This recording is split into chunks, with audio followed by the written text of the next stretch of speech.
नमस्कार, कैसे हो।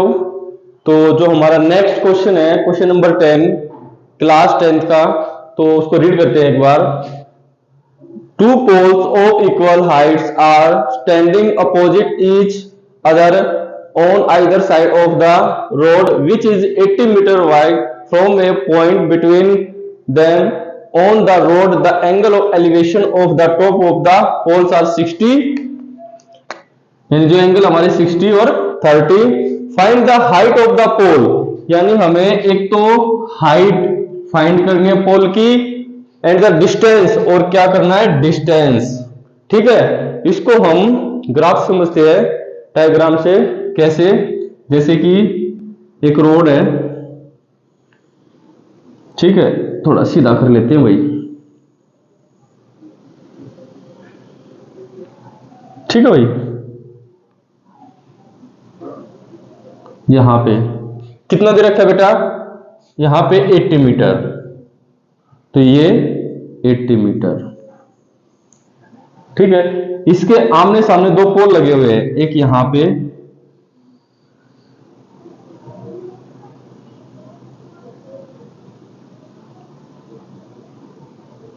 और एक यहां पे, दो पोल लगे हुए हैं। ठीक है, ए बी सी और टी। क्लियर। उसके बाद ये जो एंगल बना रहे हैं हमारे, एक तो 60 और एक 30 डिग्री। एक एंगल यहां पे ऐसे बना लेते हैं,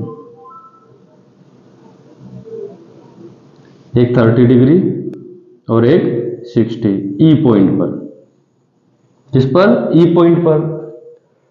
उसके बाद उसने कहा है कि एक तो इनकी पोल की हाइट कितनी है, और जो ये डिस्टेंस है, ठीक है, distance of the point from the pole, और उनका जो डिस्टेंस है वो हमें फाइंड करना है।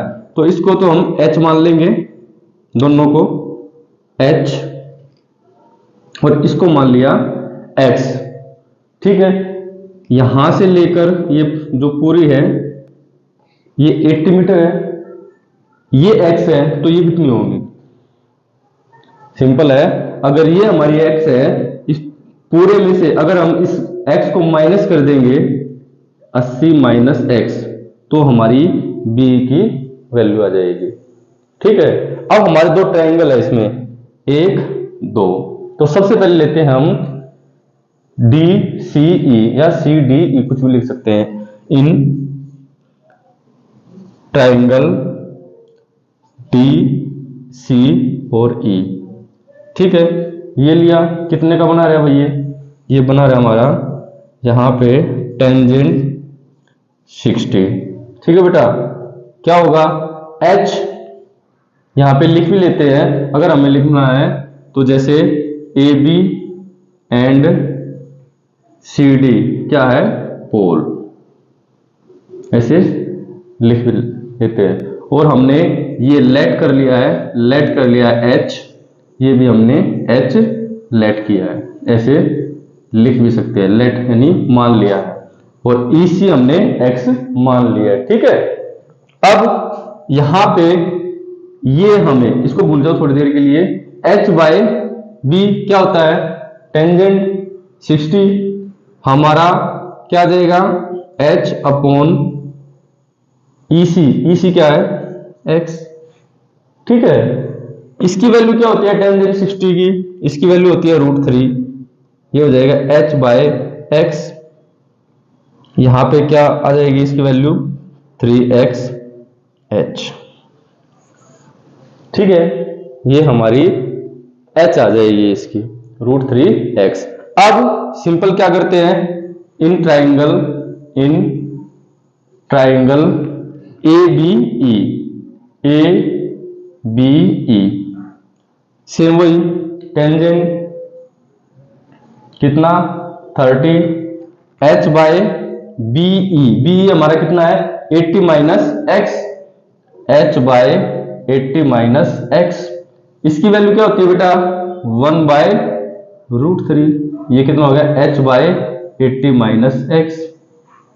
ठीक है, अब यहाँ पे हम h हमने यहाँ पे निकाल रखा है, तो हम क्या इसकी वैल्यू रख सकते हैं, तो यहाँ पे हमने इसकी वैल्यू रख लेते हैं, कितनी है, √3x। क्लियर। अब इसको क्रॉस मल्टीप्लाई कर देंगे, क्या आ जाएगा, अगर मैं इसको देखो √3 मल्टीप्लाई √3 क्या होता है 3, तो इसको करूंगा तो कितना आ जाएगा 3x, ये 80 माइनस एक्स। ठीक है, यहां पे कितना हो जाएगा 3x, ये इधर आके प्लस का x, ये 80 इधर, तो 4x इक्वल 80। x की वैल्यू कितनी आ जाएगी 20। ठीक है, हमें x फाइंड करना था ताकि ये वैल्यू निकल आए। x की वैल्यू हमारी आ चुकी है 20। तो जो हमारी हाइट थी, ये वाली जो हमारी हाइट है वो √3x थी इक्वेशन फर्स्ट में, तो इस x की जगह मैं क्या लिख सकता हूं 20, तो √3 20 ऐसे। ठीक है, एक ये आंसर हो गया हमारा। दूसरी चीज x है, तो EC हमारी यानी इस पोल की, जो ये पोल है EC, ठीक है, इसकी हमारी जो डिस्टेंस है वो कितना हो जाएगा 20 आ जाएगा फर्स्ट।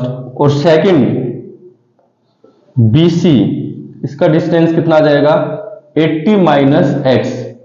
80x की वैल्यू क्या रखी है हमारी 20, तो कितना आ जाएगा 60।